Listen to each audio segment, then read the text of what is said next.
할렐루야. 오래간만에 우리 성가대 찬양 참 감격적입니다. 주님의 은혜가 이 찬양이 계속되기를 주님의 이름으로 축복합니다. 여러분 같이 한번 인사를 나눕니다. 주님의 은혜가 여러분에게, 앞뒤 전후좌우로 주님의 은혜가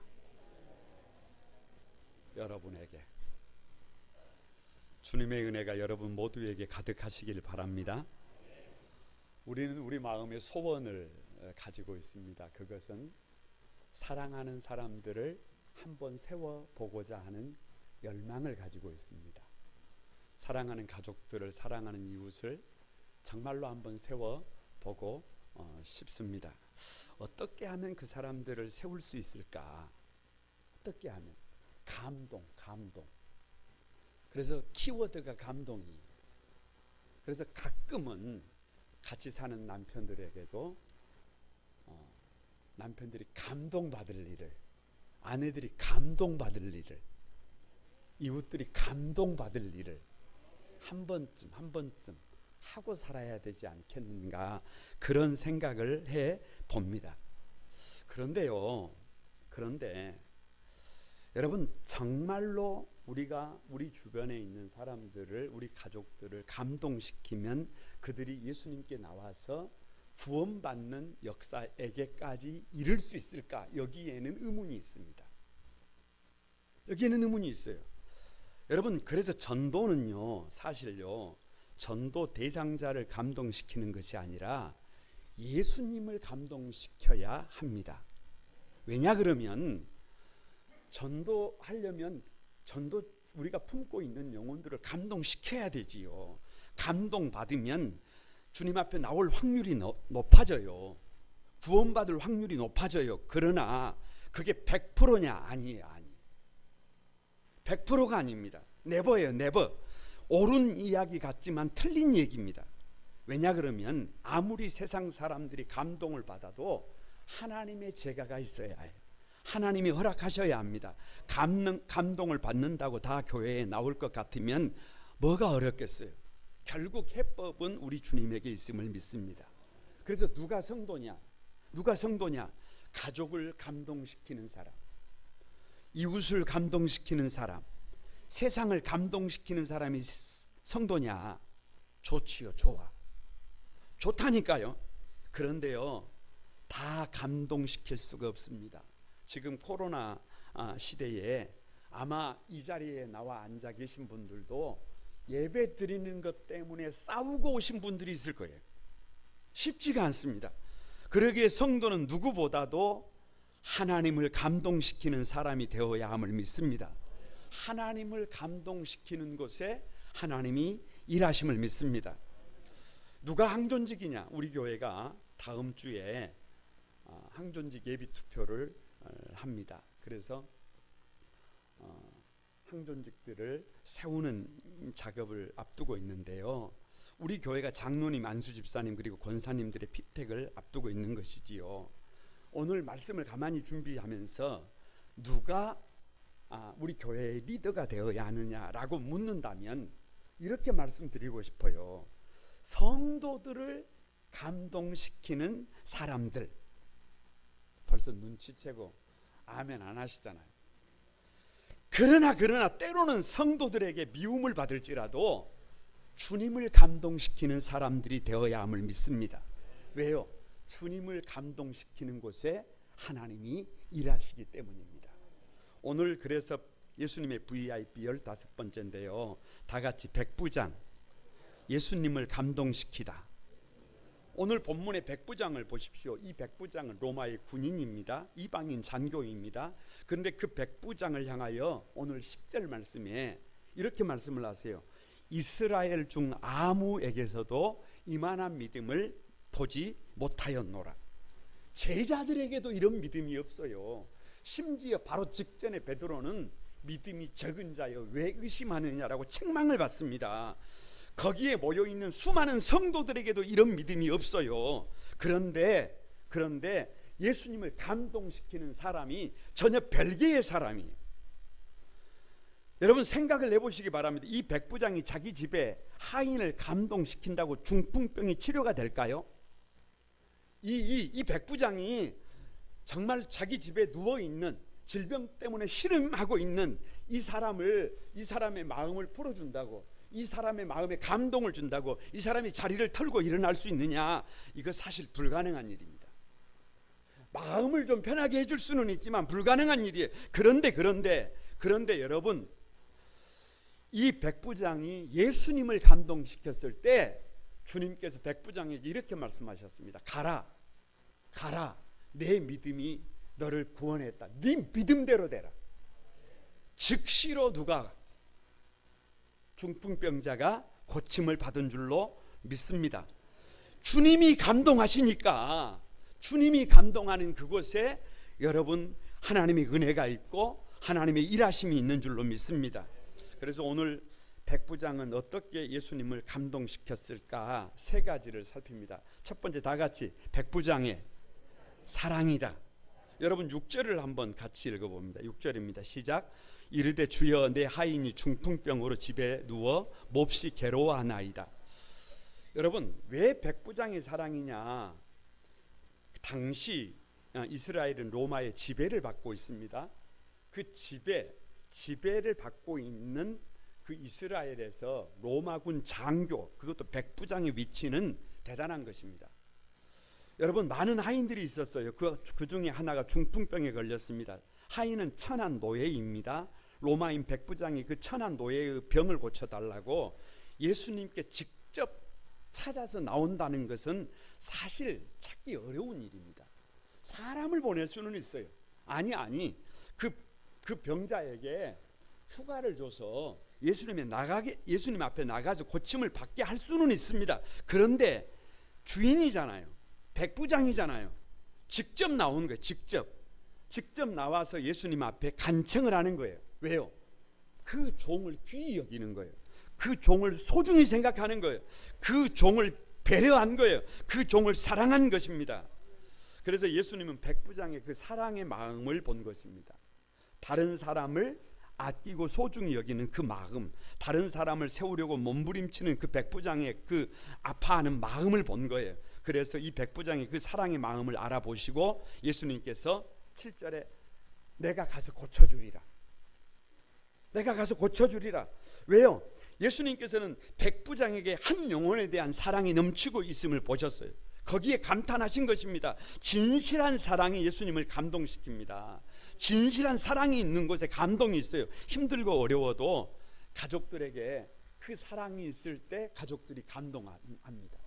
여러분 일터에서, 직장에서도요, 정말로 사랑이 있을 때, 배려가 있을 때 감동해요.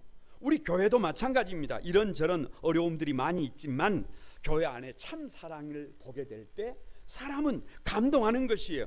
사랑하는 마음이 전달될 때 감동하고, 그런 감동이 우리의 영혼을 풍성하게 만들어가는 것을 믿습니다. 왜 백부장의 사랑이냐? 여러분 이 본문이요, 사실은 여기만 기록되어 있는 것이 아니고 똑같은 사건이 요한복음에도 기록되어 있어요. 누가복음에도 기록되어 있어요. 요한복음 4장 46절에 보면 이렇게 기록이 되어 있어요. 왕의 신하가 있어 그의 아들이 가버나움에서 병들었더니, 이렇게 기록이 되어 있어요. 조금 이상해요. 조금 이상해. 왜? 요한복음에서는 하인이 아니고 자기 아들이래요. 그런데 조금만 깊이 보면 이게 무슨 말인지 알아요. 왜냐 그러면 요한복음은 하나님은 사랑이에요. 하나님은 사랑하는 사람에게 하인이 어디가 있고, 사랑하는 사람에게 종이 어디가 있고, 사랑하는 사람에게 아들이 어디가 있겠어요? 다 똑같은 사랑해야 할 사람임을 믿습니다. 다 소중한 사람임을 믿습니다. 입장 바꾸면 다 사랑받아야 할 아들이에요. 그래서 이 마태복음에서도 이 하인이라고 하는 말을 둘러스로 쓰지 않았어요. 종으로 쓰지 않았어요. 뭐라고 썼느냐 그러면 파이스라고 하는, 그러니까 하인, 아들, 어린 아들, 이런 뜻을 가진 다른 단어를 쓰고 있는 것을 볼 수가 있습니다. 그런데 여러분 생각을 해보세요. 세상 사람들은 그렇지 않아요. 그냥 부하예요. 하인이에요. 노예예요. 돈을 주고 사고 팔 수 있는 사람입니다. 요즘 말하는 하인에게 노인에게 무슨 인권이 있겠어요? 가축이나 물건에 지나지 않았습니다. 생사가 주인의 손에 달려 있어요. 이런 노예에게 관심과 사랑을 베푼다는 것이 상상하기가 어렵습니다. 게다가 중풍병을 앓고 있잖아요. 이쯤 되면 그냥 방치할 수 있어요. 이쯤 되면 버려도 누가 욕하지 않습니다. 여러분, 예수님을 찾아오기 전에도, 이 백부장이 예수님을 찾아오기 전에도 여러 가지 방법을 찾았을 거예요. 약도 써보고 고쳐보려고 애를 많이 썼을 것입니다. 왜요? 왜? 그 종을 누구처럼 생각한 거예요? 자기 아들처럼 생각했기 때문입니다. 주님은 그런 백부장의 사랑을 보시고 감동한 줄로 믿습니다. 그런데 여러분, 이 사건이 누가복음에서는요, 누가복음 7장에 보면 백부장이, 똑같은 사건인데도 백부장이 예수님의 소문을 듣고 유대인 장로 친구들을 몇 사람을 예수님께 대신 보냅니다. 대신 보내요. 그래서 유대인 장로들이 예수님께 나와서 하는 말이 뭐냐 그러면 7장 4절에 이렇게 말해요. 이 일을 하는 것이 이 사람에게 합당합니다. 그러니까 예수님, 이 백부장의 얘기는 들어주셔야 합니다. 이 백부장의 소문은 들어주셔야 합니다. 청을 들어주지 않으면 안 됩니다. 꼭 들어줘야 합니다. 왜요? 왜 그렇게 해야 된다는 거예요? 도대체 왜 들어줘야 한다는 거예요? 5절에 이렇게 말합니다. 그가 우리 민족을 사랑하고 또한 우리를 위하여 회당을 지었나이다 라고 합니다. 두 가지 이유가 두 가지. 꼭 들어줘야 한다고 하는 이유가 두 가지. 하나는 뭐냐 그러면 여러분, 유대 민족을 사랑한다는 거예요. 이런 생각이 들어요. 여러분, 아내를 사랑하면 처갓집에 뭣도 좋대요? 말뚝도 좋대잖아요. 그냥 처갓집을 향하면 그쪽만 봐도 기분이 좋아요. 그런 경험을 해보신 분들이 없으시구만. 아무튼 그러니까 유대인 하인을 자기 아들처럼 사랑하니까 유대 민족까지도 사랑하는 거예요. 유대 민족까지도. 그런데 또 하나 그 유대인들을 위하여 뭐를 지어줬다는 거예요? 회당을 지어줬다는 거예요. 요즘 말로 하면 건축헌금을 들여서 교회를 건축해 준 것입니다. 이런 생각을 해봐요. 얼마나 종을 사랑했으면, 얼마나 사랑하는 사람이었으면, 얼마나 주님의 사랑을 닮았으면 하인을 위해서 주님께 나옵니다. 얼마나 주님의 사랑을 닮았으면 종을 자신의 아들이라고 합니다. 얼마나 주님의 사랑을 닮았으면 유대 민족을 위하여 회당까지 지어줍니다. 이것이 백부장의 사랑입니다. 그러니까 그 백부장의 사랑을 보시고 예수님께서 뭐 하는 거예요? 감동하는 거예요. 감동. 이런 사랑이 저와 여러분에게 있게 되기를 바랍니다. 여러분, 누가 전도할까요? 누가 이 코로나 전국의 교구에서 두려움 때문에, 염려 때문에, 근심 때문에 어려워하고 있는 많은 사랑하는 가족들을 주님 앞에 나오게 할 수 있을까요? 방법이 없다니까요. 사랑이에요. 사랑. 관심과 배려입니다. 다 같이 한번 따라서 해봅니다. 다른 사람에 대한 태도가 그 사람의 믿음의 척도다. 그 사람이 믿음이 있느냐 없느냐는 다른 것으로 판가름되는 것이 아니고 다른 사람에 대한 태도예요. 다른 사람을 얼마나 사랑하느냐. 한 영혼을 사랑했으면, 여러분, 얼마나 한 영혼을 사랑했으면 종을 위하여 백부장이 직접 예수님께 나옵니까? 얼마나 그 영혼을 사랑했으면 자신의 아들이라고 합니까? 얼마나 한 영혼을 사랑했으면 민족을 위하여 회당까지 지어줍니까? 다 같이 참 사랑은 돌같이 굳은 마음조차 움직이게 한다. 여러분, 우리에게 그런 마음이 있게 되기를 바랍니다. 그래서 부모님들의 마음이 움직이고, 사랑하는 가족들의 마음이 움직이고, 우리 이웃들의 마음이 움직이고, 그래서 여러분, 많은 사람들을 옳은 대로 돌아오게 하는 그런 삶을 살기를 주님의 이름으로 축복합니다. 이런 생각을 덧붙여 봤어요. 누가 우리 교회의 항존직이 되어야 하느냐, 우리 교회에 어떤 장로님들이 세워져야 하느냐, 어떤 안수집사님, 권사님들이 세워져야 되느냐, 거두절미하고 거룩한 꿈 안소망 교회 성도들과 교회를 사랑하는 사람이어야 해요. 이유가 없어요. 무슨 이유가 필요해요? 한소망 교회 성도들을 내 가족처럼 여기는 사람, 가만히 성도들을 살피고 아픔이 없는지, 눈물이 없는지, 어려운 일이 없는지, 좋은 일이 있는지 애경사를 둘러보고, 능력의 유무가 아니라 내 가족처럼 섬기는 그런 사람들이어야. 아니 거룩한 구 만소망교회를 진정으로 사랑하는 사람. 옆에 교회를 좀 덜 사랑해도 돼요. 옆에 교회 목사님을 좀 덜 사랑해도 돼요. 우리 교회를 사랑해야 해요. 우리 성도들을 사랑해야 해요. 여러분, 말로만 아니라 행동으로 찐이야, 찐. 제가 찐하면 여러분도 찐해야 해요. 왜 그러냐 그러면 어느 날 우리 어머니가 밴드에 동영상을 올렸어요. 그런데 뭔 노래를 부르시는 것 같은데 막 찐이야, 찐 막 그러는데 제가 그런 노래를 잘 모르잖아요. 그 어머니가 이제 다니시는 곳에서 가르쳐 주신 거예요. 그래서 어머니가 부르는 노래를 형수님이 찍어가지고 어머니 노래 불러요 그러면서 올려놓은 거예요. 그런데 찐 저게 무슨 말인지를 제가 잘 몰랐어요. 진짜다 그 말이 진짜다. 다시 한번 거룩한 구 만소망 교회를 찐이야, 찐. 아니 찐이 아니고 아멘. 거룩한 구 만소망 교회를 누가 사랑하는지를 살펴봐야 돼요. 그래서 찐이야, 찐. 교회를 사랑하고 성도들을 사랑하는 사람들을 누구로 세워야 해요? 리더로 세워야 해요.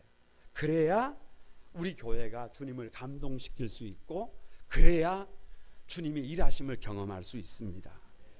두 번째로, 어떻게 백부장은 예수님을 감동시킬 수 있었느냐? 다 같이 백부장의 겸손이다. 8절을 여러분 같이 한번 읽어. 8절 시작. 백부장이 대답하여 이르되 주여 내 집에 들어오심을 나는 감당하지 못하겠사오니. 거기까지만. 왜 백부장의 겸손이냐? 백부장의 그 사랑을 보고 감동을 받으신 예수님께서 내가 가서 고쳐주리라 이렇게 말씀을 하세요.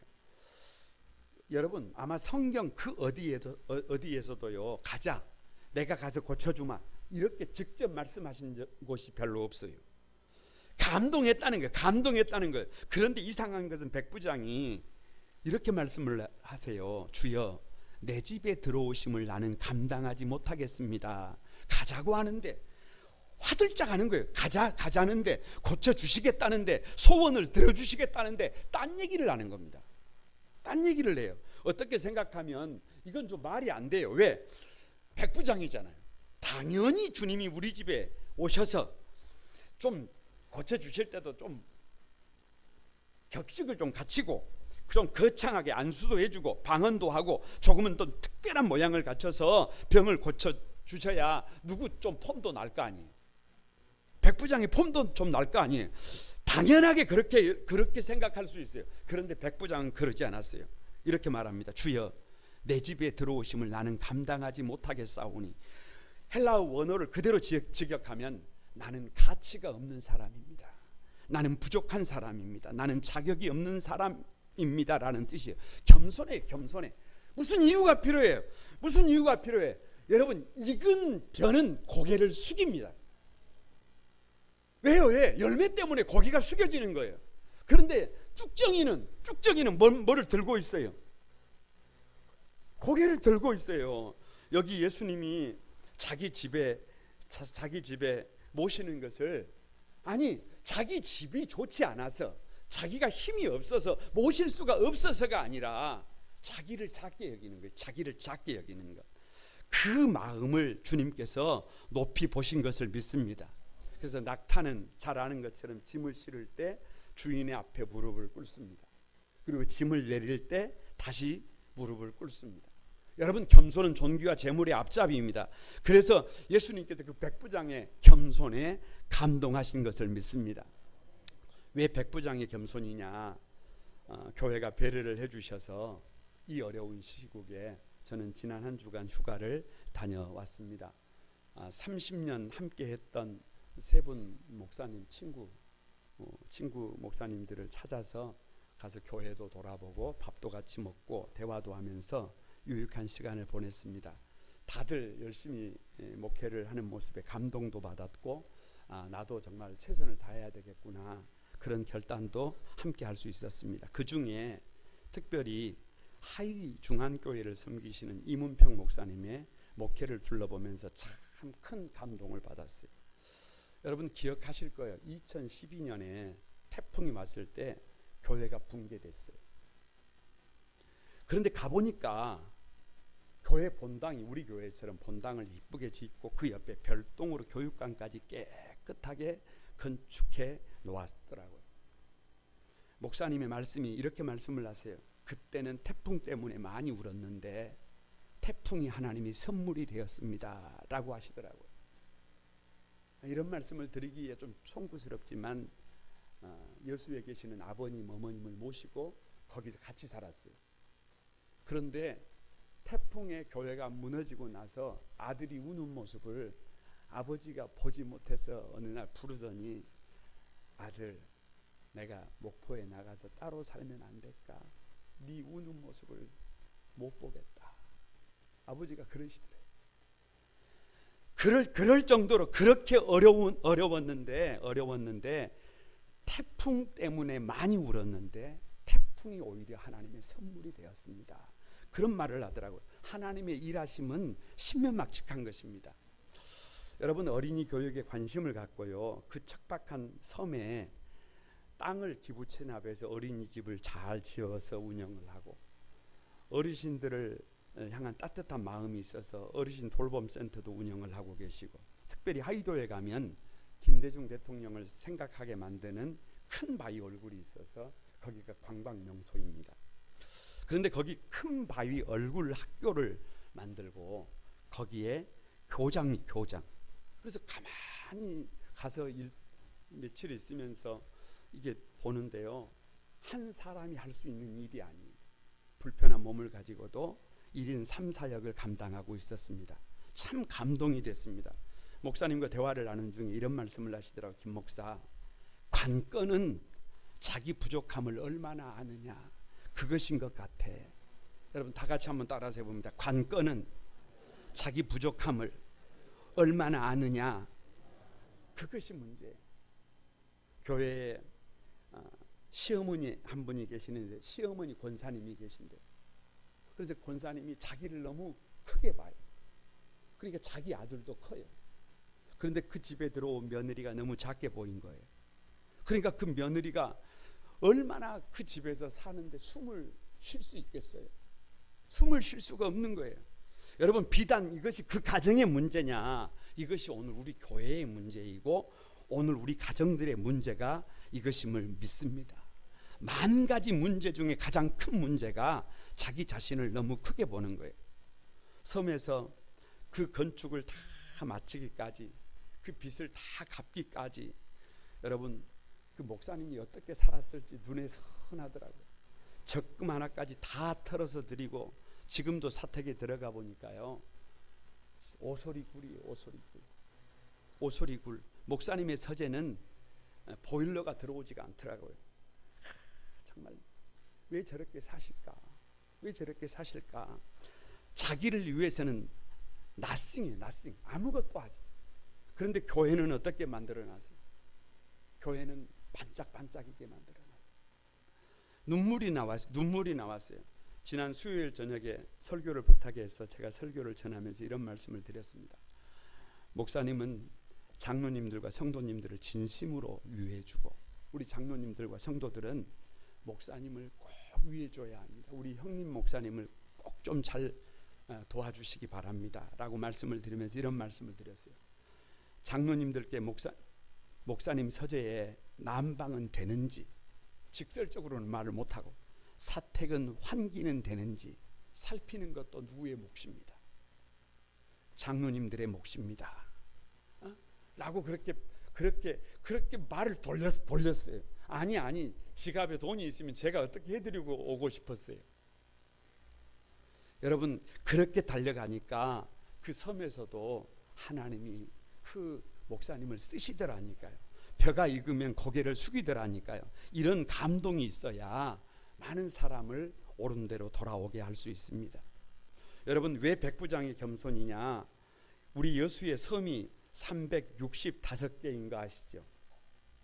여러분 우리나라에 섬이 1004개의 섬이 있는 곳이 어딘지 아세요? 네, 신안입니다. 그래서 신안을 천사의 섬이라고 합니다. 네? 여러분 그곳의 복음화율이 90%인 것도 아세요? 그것도 왜 90%냐 그러면 10%는 외지에서 들어온 사람들이라는 거예요. 왜 90% 복음화율이냐 그러면 이유는 지금부터 100여 년 전에 문중경이라고 하는 여전도사님이 섬을 돌면서 11개 교회를 개척했어요. 그러니까 섬을 누린 거예요. 그래서 그것을 신안군이 기념을 해서 그 천사의 섬에 12사도를 기념하는 작은 예배당을 세워놨어요. 4개 섬을 연결을 해서 그 4개 섬을 걸으면서 순례의 길을 만들어놨는데, 잘 아시는 것처럼 스페인에 산티아고 순례길이 있다고 한다면 전남시 신안에는 썸티아라고 순례길이 있어서 1번부터 12번까지 베드로 사도부터 가론 유다까지 가만히 기념 교회당을 작게 만들어놨어요. 한두 사람 들어갈 수 있을 정도로.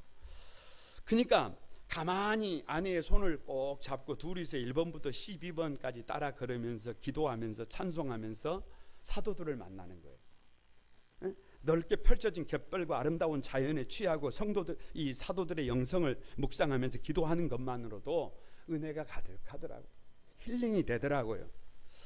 참 감사하더라고요. 그런데 마지막 12번 가론 유다를 기념하는 예배당이 섬 저쪽에 딴섬이라는 데가 있어요. 딴 섬에 들어가려면 물대가 맞아야 돼요. 물대가. 다른 섬들은 다 연결이 돼가지고 언제나 갈 수가 있는데 유독 12번 가론 유다를 기념하는 예배당은 물대가 맞아야 들어갈 수가 있어요. 그런데 제가 거기에 간 시간이 오전 9시 조금 넘어서였어요. 그러니까 물이 다 빠져나가고 길이 나 있는 거예요. 그래서 생각 없이 들어가려고 발걸음을 내밀었다가 갑자기 스톱했어요. 왜냐? 왜 작가들이 가론 유다의 기념 예배당을 저 딴 섬에다가 세워놨을까? 왜 물이 들어오면 저기는 건너지 못할 곳에다가 저 예배당을 세워놨을까? 마음속에 이런 생각이 들더라고요. 다 같이 신앙생활은 선을 지키는 것이다. 신앙생활은 넘어서는 안 될 선을 끝까지 지켜내는 것이다. 충분히 지금 물이 빠져 있어서 마음을 먹으면 건널 수 있어요. 그런데 성경이 말하잖아요. 모든 것이 가하나 모든 것이 유익한 것이 아니다. 결단이에요, 결단. 그래서 아내에게 저기는 가지 말자. 적어도 우리가 세상을 살아가지만 이 선은 지키고 살아가자. 목회자로서 이 선은 넘지 말자. 저기는 보지도 말자. 왜요? 저기는 우리가 갈 길이 아니니까. 여러분, 그래서 이 선은 주님의 영광을 위하여 건너지 않으리라. 모든 것이 가하나 모든 것이 유익한 것이 아니기 때문에, 그래서 겸손이라고 하는 것은 그 선을 지키는 것이 겸손이라는 생각이 들었습니다. 거룩한 꿈한 소망에 사랑하는 가족 여러분, 누가 전도하겠어요? 누가 잃어버린 영혼을 찾아 살리겠어요? 종을 자기 아들처럼 사랑해서 자랑할 만해요. 이건 자랑해도 됩니다. 그럼에도 불구하고 자기를 자랑하지 않아요. 자기를 낮추는 사람이 다른 사람을 높여요. 자기를 낮추고 다른 사람을 높이는 곳이 거기가 천국임을 믿습니다. 거기에 감동이 있어요. 거기에 많은 사람들을 옳은 도로 돌아오게 할 수 있는 거예요. 누가 항존직이 돼야 될까요? 여러분, 그냥 있으나 마나한 사람이 겸손한 것이 아닙니다. 할 일을 다 했다니까요. 다 해. 종을 자기 아들처럼 사랑했다니까요. 여러분, 그 종의 민족을 위하여 회당까지 지어줬다니까요. 그럼에도 불구하고 겸손해요. 그럼에도 불구하고 익은 벼가 고개를 숙이는 것처럼 봄, 여름, 가을, 겨울 변함이 없잖아요. 변함이 없어. 이것이 여러분 항존직들의 영성이어야 되지 않을까요? 그래야 여러분 우리 교회가 우리 주님을 감동시키고 이 땅의 교회로서의 역할을 다 할 수 있지 않을까요? 우리 마음속에 우리에게 주시는 주님의 세미한 음성을 같이 들으시기를 바랍니다. 세 번째, 어떻게 이 백부장은 예수님을 감동시킬 수 있었을까요? 다 같이 백부장의 믿음이다. 다시 한번 8절을 여러분 같이 읽습니다. 8절입니다. 시작. 백부장이 대답하여 이르되 주여 내 집에 들어오심을 나는 감당하지 못하겠사오니 다만 말씀으로만 하옵소서. 그러면 내 하인이 낫겠습니다. 왜 백부장의 믿음이냐 그러면 곰곰이 생각을 해봤어요. 여러분 군인 세계는요 계급입니다. 명령사회예요. 그냥 이유가 없어요. 명령에 죽고 명령에 사는 것이 군인이에요. 군대예요. 만약에 로마의 황제가 백부장에게 명령을 내리면서 백부장의 집에 와서 이해를 시킬까요? 백부장의 집에 와서 납득을 시킬까요? 동의를 구할까요? 아닙니다. 그런 거 안 해요. 그냥 뭐만 하는 거예요. 그냥 명령만 하는 거예요. 백부장은 예수님의 말씀 앞에 더 이상 다른 것을 요구하지 않았습니다. 그래서 오늘 다 같이 오직 말씀이면 됩니다. 이 믿음이에요. 이 믿음. 오직 말씀이면 된다는 거예요. 파리가 밥을 준비를 하다가 보면 파리가 여기 붙었다가 저기 붙었다가 온 천지를 막 찾아다니잖아요. 우리 신앙이 그래서는 곤란합니다. 우리 신앙이 그렇게 살면 곤란해요. 여러분 우리의 신앙은 다 같이 오직 말씀이면 충분합니다. 다른 것이 없어요. 다른 것이 말씀이면 충분합니다. 왜요? 왜 백부장이 오직 말씀이냐 이런 생각이 들어요. 저와 여러분에게 오늘 얼마나 많이 배웠느냐 그게 중요한 게 아니에요. 제가 여기 서 있지만 얼마나 많은 능력을 갖고 있느냐 없느냐 이게 중요한 게 아니에요. 그것이 중요한 게 아니에요. 믿음이 있느냐 없느냐 그것이 문제예요. 예수님께서 중풍병자를 오직 말씀으로 치유할 수 있는 믿음이 있느냐 없느냐 그것이 문제예요. 다른 것이 문제가 아닙니다. 혹시 여러분 지금보다 좀 더 잘 먹고 살고 싶어서 이 자리에 나오셨습니까? 제가 만약에 오늘 그런 마음으로 이 자리에 섰다고 한다면 조금 문제가 됩니다. 더 좋은 집에 살고 싶어서 제가 이 자리에 섰겠어요? 더 좋은 옷을 입고 싶어서 제가 이 자리에 섰겠어요? 그것 아닙니다. 여러분 지금 입은 옷으로 충분합니다. 세상적으로 좀 더 유명해 싶어지고서 이 자리에 섰을까요? 더 이상 그럴 마음이 없습니다. 아니 조금은 이름을 좀 지우고 싶어요. 좀 단순해지고 싶어요. 조금은 좀 예수님을 닮아서 청빈하게, 조금은 예수님을 닮아서 더 겸손하게, 조금은 더 예수님을 닮아서 진실되게 살아보고 싶은 마음이 있습니다. 그런 저에게 포기할 수 없는 한 가지가 있어요. 포기할 수 없는 한 가지가 있어요. 그게 뭐냐? 오직 말씀이에요. 말씀을 떠나서는 살 수가 없더라고요. 말씀이 나를 지켜주었고, 말씀이 나를 위기에서 건져주었고, 말씀이 나의 인생길을 인도해 주었습니다. 말씀으로 힘을 얻었고, 말씀으로 지혜를 얻었고, 말씀으로 위로를 받았습니다. 말씀으로 갈 방향을 찾았어요. 그러기에 누가 성도냐? 하나님의 말씀에 감동하는 사람. 하나님의 말씀에 감동하는 사람. 지난 주일 저녁 예배에 이 코로나 시국에 예배를 포기하지 않고 오후 예배를 쉰다고 저녁 영상 예배를 만들어서 우리 교구가 돌아가면서 항존직들이 돌아가면서 예배를 드릴 수 있었던 것이 지나고 나니까 큰 은혜임을 믿습니다. 큰 은혜예요. 그런데 지난 주간에 스바 여왕이 2,400km를 낙타를 타고 사막을 건너고 바다를 건너와서 부러워한 것이 뭐예요? 솔로몬의 말을 듣는 사람이 복이 있다. 예수님의 말씀을 듣는 것이 복이에요. 왜요? 예수님의 말씀을 들으면 힘이 나고, 말씀을 들으면 사랑할 수 있고, 말씀을 들으면 살고 싶어지고, 말씀을 들으면 가치 있는 삶이 됩니다. 말씀이 뜨거워지면 인생이 뜨거워지고, 말씀이 쉬워지면 인생이 쉬워집니다. 그것뿐입니까? 다 같이 덤으로 물질도 지위도 힘도 거저주시더라. 그러니까 여러분 우리에게 뭐가 힘이에요? 뭐가? 말씀이 힘이에요. 말씀이. 묵상이 뭡니까? 묵상이 다들묵이에요. 다들묵. 나의 생각을 닫고 바라볼 상, 코끼리 상자. 나의 생각을 닫고 나의 고집을 닫고 하나님의 말씀을 바라보는 것. 그래서 주님을 만나는 것은 곧 여러분 말씀을 만나는 것입니다. 말씀이 우리 안에 있으면 힘이 나고 살아야 될 이유를 발견하게 되는 것을 믿습니다. 왜 백부장의 오직 말씀의 믿음이냐? 로마서 10장 17절에 믿음은 들음에서 나며 들음은 그리스도의 말씀으로 말미암았느니라 라고 하십니다. 말씀을 들으면 믿음이 생긴다니까요. 아니 가만히 가만히 주일날 예배를 드렸어도 집에 돌아가서 조용히 말씀과 단독자로 다시 한번 그 말씀 앞에 서보세요. 그러면 말씀이 송이꿀처럼 힘을 준다니까요. 말씀이 저와 여러분을 살아나게 만든다니까요. 가치 있는 삶을 살고 싶게 만든다니까요. 말씀을 들으면 여러분 성장하게 됩니다. 그래서 주님을 만난다는 것은 다른 표현으로 말하면 하나님의 말씀을 만나는 것입니다. 백부장은 말씀의 능력을 믿었어요. 왜? 대통령의 말씀을 국무총리가 대독을 해도 그 말씀에는 대통령의 권위와 권세가 있어요. 이것을 백부장이 아는 거예요. 예수님의 말씀에는 예수님의 능력과 권세가 있음을 압니다. 그래서 우리 집에 오지 않으셔도 됩니다. 다 같이 다만 말씀으로만 하옵소서. 그러면 제 하인이 낫겠습니다.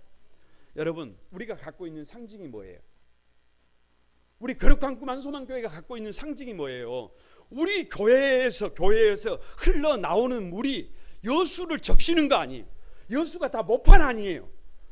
여러분, 우리 교회에서 흘러나오는 물이 가정을 적셔야 가정이 살아나고 영혼들이 살아나고 이 지역이 살아날 것 아닙니까?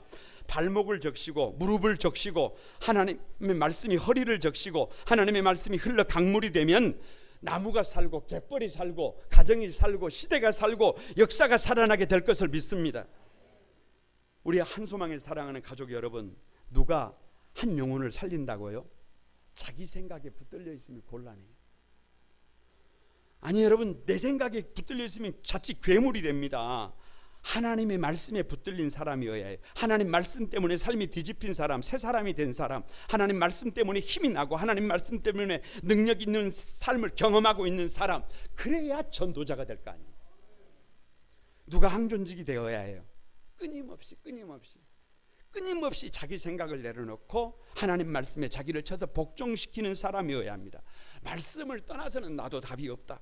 그래서 예배를 소중히 여기고 아무리 능력 있고 아무리 탁월할지라도 하나님의 말씀을 떠나서는 답이 없다라고 하는 것을 알기에 가만히 예배가 중심이 되고 가만히 자기 생각을 내려놓고 매일 큐티로 묵상하며 살아가는 사람, 그 사람들이 여러분 우리 교회의 영적인 리더들이 되어야 합니다. 말씀을 마치려고 합니다. 왜 우리 시대에 감동이 없을까? 왜 감동이 없을까? 거두절미하고 사람을 감동시키려고 하기 때문에 그렇습니다. 왜 문제가 많느냐? 왜 시험이 드느냐? 왜 사람들이 아파하느냐? 사람에게 감동받으려고, 사람을 감동시키려고 하기 때문에 그렇습니다. 여러분, 전도자를 감동시키려고 하면 안 됩니다. 가족들을 감동시키려고 하면 안 됩니다. 자칫 잘못된 길을 갑니다. 그러나 백부장이 하인을 감동시켜서 그가 고침을 받고 구원받은 것이 아님을 꼭 기억해야 해요. 백부장이 주님을 감동시킬 때 하인은 고침을 받았습니다. 이것을 명심해야 합니다. 우리 모두가 백부장처럼 한 영혼에 대한 사랑, 익은 벼가 고개를 숙이는 것처럼 겸손, 그리고 오직 말씀이면 됩니다라고 하는 말씀 중심의 믿음을 가지고 주님을 감동시킬 수 있는 믿음의 삶을 살아가기를 바랍니다. 그래서 영혼도 살리고 가정도 살리고 주님의 몸된 교회도 세워가는 복 있는 삶의 주인공들이 여러분이 되시기를 주님의 이름으로 축복합니다. 우리 같이 한번 찬양하면서 결단하도록 하겠습니다.